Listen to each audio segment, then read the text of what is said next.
Hey guys, Kevin here. Now there's not much you need to know about me except that I like cards. And today we're going to be reviewing the Hoyle playing cards from the United States Playing Card Company. Now before we get into the review, let's have a little bit of a history lesson, shall we, about this storied deck of cards. In 1741, English writer Edmund Hoyle would publish his first treatise on the card game whist. His works would become so popular that he would later write further books on other games such as backgammon and chess. Fast forward 185 years to the year 1927, and the printing company Brown and Bigelow have decided to print their own deck of cards.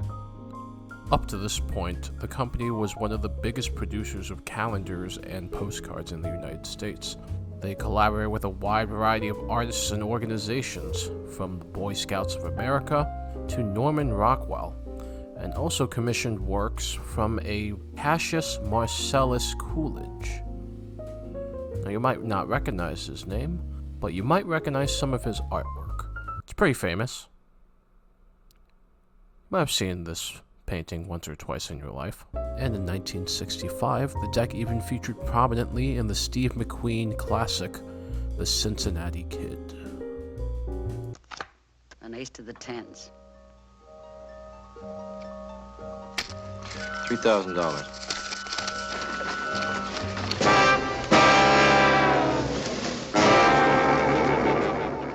By 1975, Hoyle was so popular they even had their own division for video games. And the company even split off from Brown and Bigelow to become its own separate entity. However, in 2001, Hoyle was actually sold to the United States Playing Card Company. Now a little history lesson out of the way, let's actually take a look at these cards. Now let's start with the tuck case here. It's a pretty standard looking tuck case. On the sides it says Hoyle Products, as you can see. And on the back is of course the back design for the deck. The top of the deck says Nevada finish, which is of course the finish used for these playing cards. I'll get more in depth into that later on when we actually start looking at the cards. And of course there's the barcode, and the inside lip is just another copyright disclaimer about the Joker and the card design for the playing cards. Overall, it's a pretty standard looking deck. No surprises here.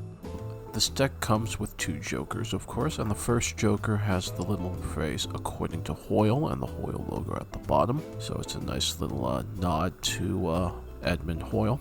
The other Joker is a nice little optical illusion. If you notice the scepter that's holding, it's actually the same exact face.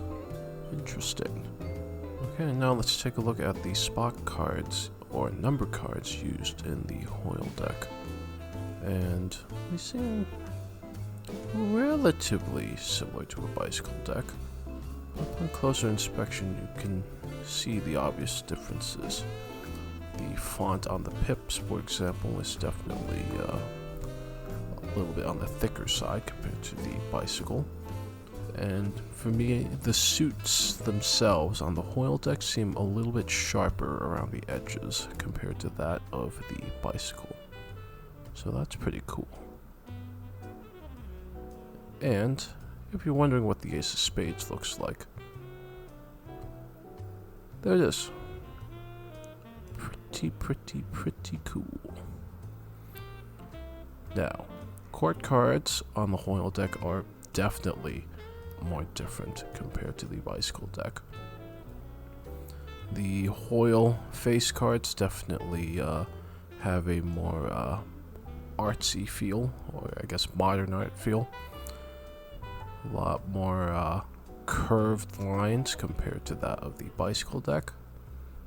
But it's definitely a welcome change compared to the court cards that you see on a standard bicycle deck.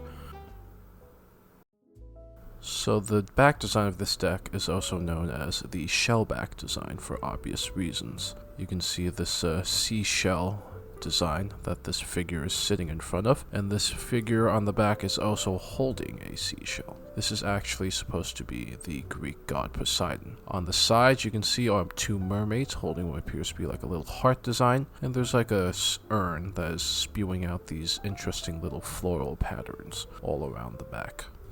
Really cool, but for someone that's looking at this just from a distance, you might mix this up for a standard bicycle deck.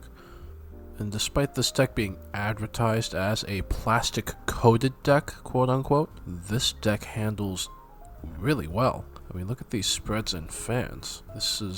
It feels almost identical to like the air cushion finish on a bicycle deck. I think the reason because of this is the so-called Nevada finish that is used on these cards. So they're plastic coated, but then they have a similar indentation or like perforations that are used on a standard air cushion finish. So as such, you get the really nice handling of a bicycle deck, but it's also going to last you a little bit longer compared to a regular deck of cards that just has a standard air cushion finish. Now, I do want to apologize with my previous Morales video where I incorrectly stated that USPCC cards are traditionally cut. Most of the time they're going to be modern cut, and Hoyle cards are no exception. And if you're wondering what a giant fan looks like, it looks a little something like this.